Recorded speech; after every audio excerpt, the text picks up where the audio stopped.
So here is the toad out of the packaging. And yeah, they've done a really good job here. You can see the sculpt of the face looks really nice. The eyes, the hair there looks really good. And the back, you know, and like I said, there's some shading going on in the arms and the elbows. They've done like a little bit of a hue down it. I don't know how well that's being picked up, but you can see in the hips. There is a little bit of a color difference, which is a bit of a problem. It's not ideal. You've got kind of like a lighter yellow for the body, and then some of the bits like the little hips and the knees are a little bit different, but not by much. You wouldn't really notice it. And then, of course, I like these details here, the little ruffles that he's got going on around the neck and around his wrists and his feet. As far as I know, this is an entirely new sculpt, so I'm kind of interested to see how this articulation works. So head is on a ball, a very stiff ball, can go down about that much, and go back. Ooh, like that much. So that's some pretty good looking up you've got there. The arms are on butterflies. You can see the butterflies there. So they go in and they go back a bit as well. And they've got a up and down. The elbows do a full over 90 degree. Double jointed, so that's really good. There are still pins, which is a shame. Would be nice if they'd given us pinless joints. So there you go, that's the elbows. I'm really liking this this rocker here. It's nice, it gives you a really good like 360 all around and quite a lot of back tilt and forward tilt. You know, I actually really like this body sculpt from Marvel Legend. This is good. And then you've also got the ab crunch, but they've kind of done it in a different way now, so it's not as ugly. You know, you've got these little bits on the hips, but it's not like a big vertical sort of cup that a lot of the other ones do. So that's actually quite nice, and the belt kind of hides it a little bit. I mean, you do sort of still see it. If you pull the belt up, you can see there, but the belt kind of hides that nicely, which is cool.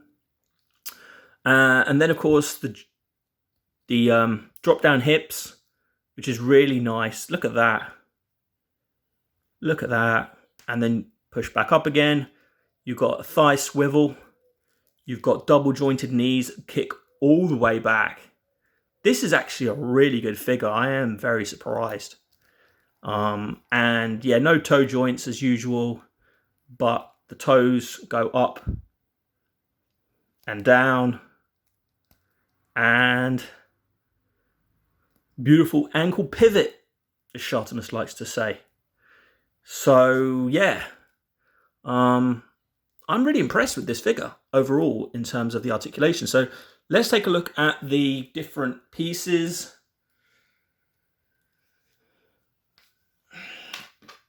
So the ruffles, when you pull the hands out, the ruffles kind of come off.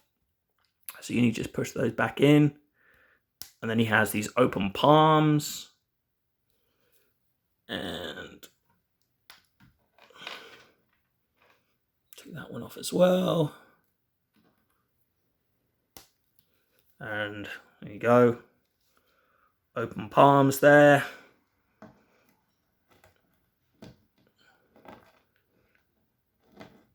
I can never get these things to stand up.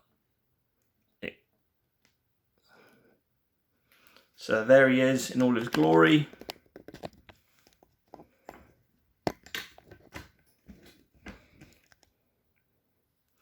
So that's like really cool. I like that a lot.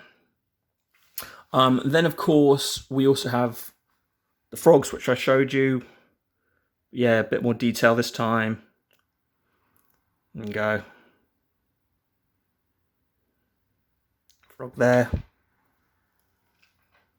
And we have the alternate head.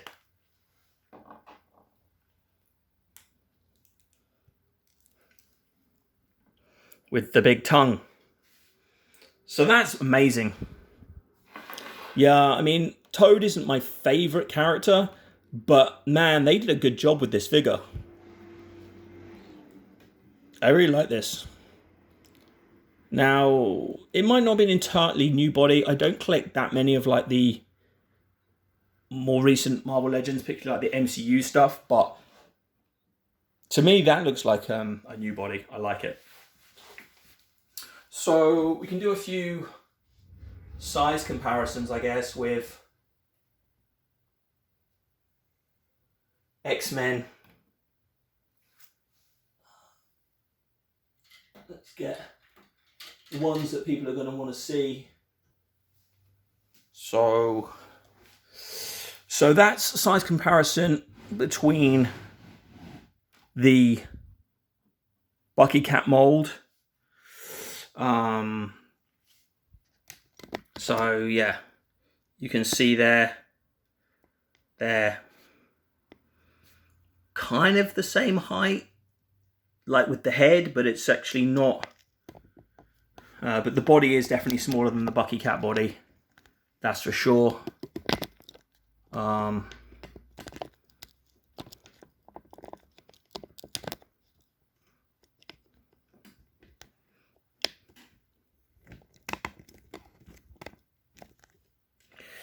And then Magneto, who I think a lot of people are going to want to pose their Toad next to. He stands quite a bit taller. If I can actually get him to stand. So you can see there Magneto and Toad. So yeah, that looks kind of good. I like the way those two look together. So yeah, a really solid figure. I really like how it's turned out. And then the last swap I'm going to do, and this is a bit unusual, but I haven't tried this yet. I'm a big Fantastic Four fan. And so when I saw that head sculpt, I thought to myself, I wonder if, and again, might need a bit of a neck swap to pull this off fully, but I wondered if this head sculpt would work as a Mad Thinker. So, you know, a lot of time you see the Mad Thinker like in green, and he has this kind of similar head or similar face. His hair's usually a little bit longer than this. But yeah, if you're interested in doing like a custom Mad Thinker, you know, maybe you could use this body. Would definitely need some changes and some skin colored hands and stuff like that. The moment kind of, and the neck obviously needs some work, but would that work?